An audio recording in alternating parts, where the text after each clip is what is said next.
Good morning, students.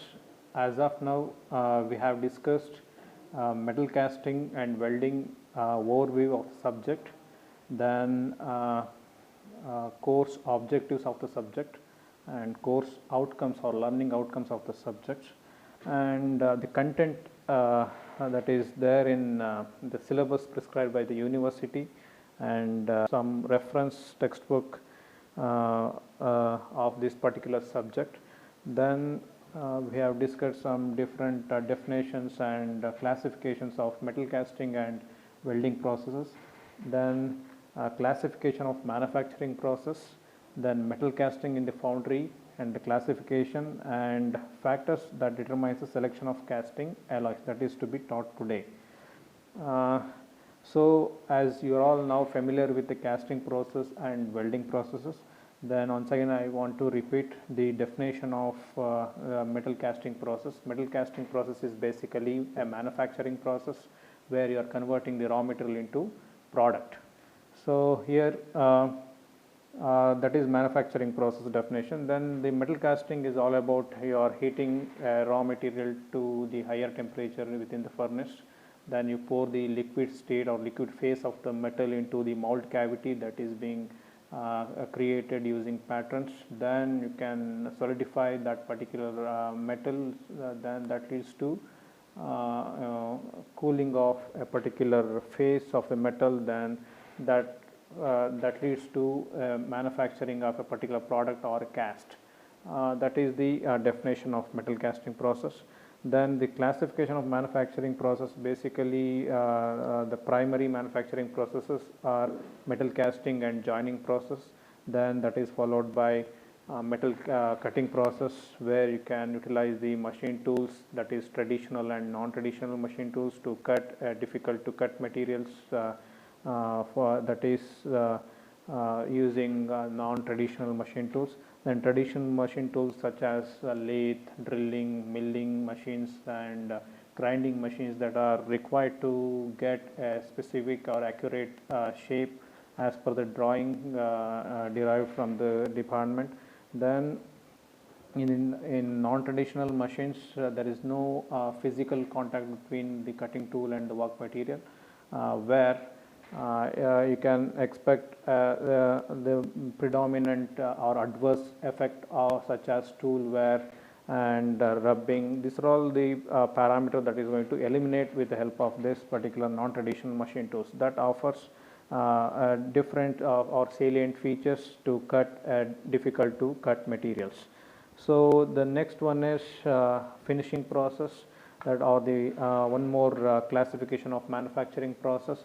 Then that is followed by integration of computer systems to the manufacturing process, that leads to the evolution of computer integrated manufacturing scenario.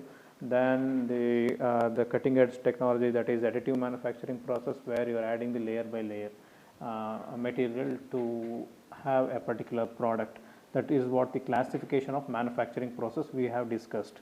Then classification of foundry, that is based on the materials or alloys being used in the foundry process, that is ferrous alloys and non-ferrous alloys. If we consider the iron as the base metal, then that is considered to be the ferrous alloys, whereas the copper and nickel, these are all the non-ferrous alloys that is being used to cast a particular product. That is the first segment in the classification of foundries. Then based on the capacity of the product that is being produced in that particular foundry, that is small sized foundry, medium sized foundry and large sized foundry. For example, in small sized foundry, you can expect the production rate or the production capacity of 20 to 50 tons per month, whereas in large sized foundry industry you can expect 1000 tons per month. That is what the classification. Then based on the type of mold being used in this particular process, that is sand casting foundries, then die casting foundries. So in sand casting foundries, you can have a green sand and you can make a mold and you can carry out the metal casting processes, then that leads to the production of a particular product called cast. That foundry sand, that is green sand, being used to carry out this particular process, whereas in die casting process different alloys like cast iron, steel and copper is considered to manufacture a mold. Okay, here the constraint in this particular process is you are not supposed to modify any designs associated with the product. This is what the classification of foundries. Then we have discussed the flow chart pertaining to the process associated with the casting process. Then today you will be learning the factors that determine the selection of casting alloys. So here the factors that is considered while selecting the casting alloys are, so let us have the better understanding of alloys first before we get into this particular segment. So alloy is basically engineered materials where you can combine two metals or non-metals to enhance the property of a particular material. Say for example, you cannot have iron only, then you can add carbon to the iron, that makes a particular engineered metal more stronger and tougher. That is called steel. Okay, then if you add some sort of chromium material to that existing steel, then you can have a stainless steel. So keep on increasing the or enhancing the properties that is not there with that particular metal. Then you can combine 2 or 3 metals, then you can have the desired properties. That is the beauty of the alloys. So here that particular alloys are being used to cast a particular product. So what are all the factors that is considered while selecting the casting alloys? The first and the obvious parameter is cost. Cost should be minimum. That is the most fundamental thing. Then the strength and ductility, then the hardness of the alloys, then corrosion resistance property, it should possess the corrosion resistance property. Then thermal conductivity, it should possess higher thermal conductivity. Then it should have the higher resistance to crack propagation. Okay, these are all the factors one has to look into while selecting the casting alloys. Then say for example, you have got different alloys here. So we have arranged this different alloys based on the melting points. So for example, the zinc has got the low melting point, whereas the titanium has got the higher melting point. So here this is zinc, aluminum, magnesium, copper. This is stainless steel. This is nickel based superalloys. The nickel based superalloys are basically high temperature alloys or a superalloys that is being used in aircraft engines. So that can possess the resistance to crack, then that can possess the higher thermal conductivity, then that can have the higher corrosion resistance property. Okay, then by combining the nickel, iron, then chromium and cobalt, this leads to the formation of this particular alloy. Okay, you cannot have a single metal, then you can expect all possible properties. That's why the people used to combine different materials, and finally that is engineered, and you can enhance the properties, then you can have the properties of your choice. Then that is called the alloys. These particular alloys are being used in metal casting process. Then applications of metal casting processes. So the application of the metal casting processes are, the first application is aircraft parts and automobile casting process, or casting the automobile components. Then you can have the sculptures and idols. Then you might have observed the idols have been manufactured through the metal casting process. Then in electrical equipment, such as the electrical equipment machines like motors, generators and pumps and compressors and its casings could be manufactured with the help of these casting processes. So these are all the wonderful applications of metal casting process. Then the next segment is the steps involved in casting process. As I said earlier, the steps involved in the casting process is, the first and the basic step is to preparation of mold cavity using patterns. So then once you create the mold cavity, then you can fit the cope and drag boxes. Then you can ram the sand. I am talking about the sand casting process. Here you have got different casting processes like die casting and sand casting, and here I am more precisely concentrating on the sand casting process. So here considering the pattern that is put it into the mold box, and you are creating the mold cavity, then you are pouring the mold hot metal liquid state metal into the mold cavity. Then after solidification you can detach the mold boxes, then you can clean the cast product, then inspection is done, then dispatch to the inventory. This is the flow chart or the flow involved or steps involved in casting process. Then the next segment is terms involved in casting process. So these are all the very basic steps. Then you can carry these parameters throughout the syllabus. So the first parameter is sprue, then that is nomenclature, I suppose that is sprue, cope, drag, parting line, runner, ingate, molding sand, pattern, riser, core and vent holes. Then let us see what is the significance of each and every segments of this particular casting process. The first term is sprue, that is the vertical passage is provided to pour the hot metal or liquid metal.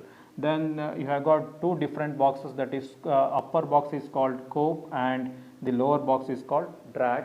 That these two boxes have been differentiated or separated with the help of a parting line. So this particular line is very important to align these two boxes properly. Then the next one is runner, that is the channel that is horizontally provided. Then ingate, that is the gate or the allowances or the horizontal passages to flow the liquid metal from the sprue to this particular cavity. This cavity is already been created with the help of pattern. As I said earlier, pattern is basically a tool that is the replica of the product to be manufactured. Okay, so with the help of that particular pattern, you can have this cavity, and to fill this particular cavity, we are having these particular arrangements. Then here we have got a riser and a core. Whenever if you want to incorporate a hollow structure into that particular product being manufactured, then you can have core. So that can facilitate you to have the a hollow part in that particular product. Then the riser is provided because it acts as a bank of liquid metal. As and when or after the solidification process, this particular product is going to shrink. So to compensate that particular shrinkage factors, you can have the riser here. In the riser, that is going to provide the bank of liquid metal, and that is going to supply the difference associated with that particular what you call shrinkages. Then the molding sand, is basically green sand. It should possess some different properties like compressibility and ductility and other parameters. Okay, these are all the terms involved in casting process. Then the next segment is patterns and classification of patterns. So pattern is basically tool, and pattern is the replica of the product to be manufactured. So that particular patterns are being used in sand casting or die casting processes. So let us have the classification of patterns. That is, it has got different types, that is solid pattern, split patterns, gated patterns, match plate pattern, and cope and drag patterns, sweep patterns, skeleton patterns as such. So here let us take the first one, that is solid pattern. It is a single piece. Okay. Here in your semester or in your program, in mechanical engineering program, you have got a laboratory called foundry and forging laboratory, where you can have the hands-on experience, and our laboratory has got different patterns, and you can feel that particular patterns once you get into that particular course. Okay, so the solid pattern, this whole it has got a single piece. There is no assemble or disassemble process. This solid pattern is put it into this particular mold boxes. Then you can take out this particular pattern. Then you can have the same dimension or the shape in this particular one. That leads to the cavity of this particular shape. That is called the solid pattern. Then the second one is split pattern. So as the name indicating that it has got two different halves, that is this is one and this is one pattern. You can have a assembly of these two, then that leads to the split pattern. Then you have got a gated pattern. If you want to manufacture in a large scale with a small quantities, then you can have the gated pattern. It has got a sprue, then runner, these are all gates, and these are all the product being manufactured through the patterns. So these particular patterns are put it into mold boxes, then you can get different products that is in a single shot. Then the match plate pattern, this is the extension of the split pattern, and you can have two or more split patterns and that is aligned in a particular line, then that leads to the formation of match plate pattern. Then the next pattern is scope and drag pattern. The scope is, as I said earlier, the scope is the upper box of this molding process is called scope, and the lower box is called the drag, and you can have the patterns of. Next pattern is scope and drag patterns. So it has got two different parts, that is scope and drag. This bottom portion is called drag pattern and this upper portion is called scope pattern, where it has got individual sprue and runners facilities, and we are going to add or assemble these two, that leads to the formation of scope and drag patterns. Similarly, we have different patterns such as a skeleton pattern, sweep pattern, then match plate pattern, skeleton pattern, follow board pattern, then pull up patterns as such. Okay, then the next segment is pattern materials. So the materials that is being used to manufacture a particular pattern. So before we get into this particular details, we must learn the characteristics that is required for a particular materials to make a particular pattern. The first characteristics of a pattern material is it must be light in weight, and it must be a stronger, and it must be easily available. Then it should be dimensionally stable with all extreme conditions, and it should resist corrosion and chemical reactions, and where it should possess higher wear resistance property also. Then we can have different pattern materials. The first one is wood, and second one is metal, then third one is plastic, then wax, then plaster or plaster of Paris. These are all the different materials are being used for making patterns. Let us look into each and every pattern materials. The first one is wood. So you can have different types of wood like teak wood, pine wood, or laminates, or mahogany, or different woods that could be used. And the main disadvantages of having these woods as the pattern materials are that is going to affect the moisture. That is, usually the moisture is observed by this particular wooden pattern, then that leads to the poor surface finish, and that can wear out very fastly, then that leads to poor strength of that particular cast. So that is the disadvantages. Then if you consider the metal as the pattern materials, you can have different metals or alloys like cast iron, steel, and aluminum, and its alloys could be used to for making the metal or for making the patterns. So the disadvantages of having this particular pattern material are that is heavier. This particular metals are heavier than wood, and that is basically costly. Then tendency to get rust during long period, then that leads to the corrosion of a particular material. Then the next material is the plastic. You can have epoxy resin, you can have phenolic resin or polyester resin for making the plastic patterns.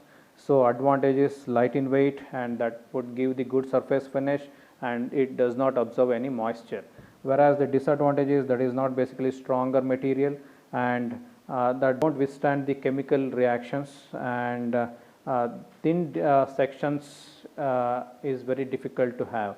Whereas the next material is wax material, so you can have a pattern wax and shellac wax. So the advantages is that is light in weight and that would provide the good surface finish, whereas here that is suitable for only small casting processes. So the next one is, the next material is plaster of Paris. So here the calcium sulfate type of material being used. The advantage is stronger and lighter in weight, then easy to shape, and it would provide the good surface finish. The disadvantage is that is brittle in nature and that is suitable for small casting only. These are all the advantages and disadvantages of different types of pattern materials being used to make a mold cavity, or that is being used in the casting processes. Then the next segment is pattern alloyance. So next topic is pattern alloyance. Pattern alloyance is basically a deviation or extra dimension is given on the pattern. Okay, then we have different types of alloyances like shrinkage alloyance, machining alloyance, draft alloyance, then distortion alloyance. Let us take the first one, that is shrinkage alloyance. Shrinkage is nothing but this basically the contraction process or the process of reducing the volume, that is called shrinkage. Then we must provide alloyance for a given pattern to compensate the deviation associated with that particular process. So here in shrinkage alloyance, let us consider the casting process. That is, casting process is all about pouring a molten metal into the mold cavity, then after solidification we can take out the product. So here this particular diagram, that is time versus temperature diagram, it is very easy to explain the shrinkage alloyance process. So here this is pouring temperature, and this is the freezing temperature, and this is the ambient temperature. From this temperature to this temperature, the casting process is taking place. So this is the pouring temperature, the temperature where you are pouring the hot metal. Say for example iron has got the melting point of 1500 degrees Celsius. So this is, I am taking the iron as the example with a melting point of 1500 degrees Celsius. Okay, then the pouring temperature should be higher than the melting temperatures. Then we can have 2000 degrees Celsius as a pouring temperature. Then for freezing temperature you can have 1500 degrees Celsius. Then ambient temperature or room temperature is 27 degrees Celsius. Okay, then here we have got in shrinkage alloyance, we have got three different stages. The first stage is represented with the line AB. AB is nothing but liquid shrinkage. Okay, here in liquid shrinkage we are ready, or the temperature of the liquid is reducing from 2000 degree to 1500 degrees Celsius for iron material. I am specifically talking about iron. Okay, then next one is here the sensible 8 come into picture, right? Then in the stage, next stage is solidification shrinkage. In the solidification shrinkage there is no change in the temperature, only the change is the phase from liquid to solid, that is called solidification shrinkage. So then the next stage is solid shrinkage, where the solidification shrinkage is bringing into solid shrinkage, and you could reach the temperature of 27 degree Celsius. Okay, this is what the three different stages of shrinkage alloyances. So how will we compensate these particular shrinkages? So we must provide alloyances by providing riser for these two stages. Okay, then by providing extra alloyances on the pattern to compensate the deviation associated in the solid shrinkage. Okay, these are all the two different stages where you can compensate the deviation. Okay, then that is called shrinkage alloyances. Then if you want to manufacture a steel or steel cast product, then you must provide total shrinkage is very high. Okay, whereas if you consider aluminum as the cast material to be produced, then we must provide liquid shrinkage and solid shrinkage alone. Then if you consider the brass to be manufactured, then you can concentrate on that is providing alloyances on pattern. Okay, this is how we can compensate the deviation associated with the process with the help of shrinkage allowances. Then the next allowance is machining allowance. So here once you take out the product, then it has got poor surface finish and different dimensional variations, then we need to cut the material, then that leads to the reduction in the dimension. To compensate these deviations, we must provide machining allowances. Say for example, here this is the mold cavity, that is cavity is drawn or created using pattern. Okay, that this pattern is packed with the facing sand, then that is surrounded by backing sand. So in the properties of facing sand is it has got lower permeability, whereas the backing sand has got higher permeability. Then permeability is the property of the sand to allow the gases outside the system, that is called permeability. If this particular mold is packed with a facing sand, then that leads to poor in the permeability. Then if they pour the permeability, then more will be the surface roughness. So to reduce the this one, or to reduce this or to increasing the surface roughness, you must take out the product. Product is basically like this. Then you can cut this, you can cut like this, then final product will be like this. Okay. To provide these particular allowances, we must follow some rules, or that is documented in the book. For every material it has got its own dimension allowances. So for allowances, that is 2 millimeter per surface. Okay, then this is the cast to be produced. The dimension is here, this is 100, this is 50, this is 150. This is the product we need. Then in order to prepare this particular product, we need to create a pattern. For that particular pattern, we must provide machining allowances. For that, we must vary this dimension, because he has given the constraint that for every surface we need to provide 2 millimeter. So here let us take up this.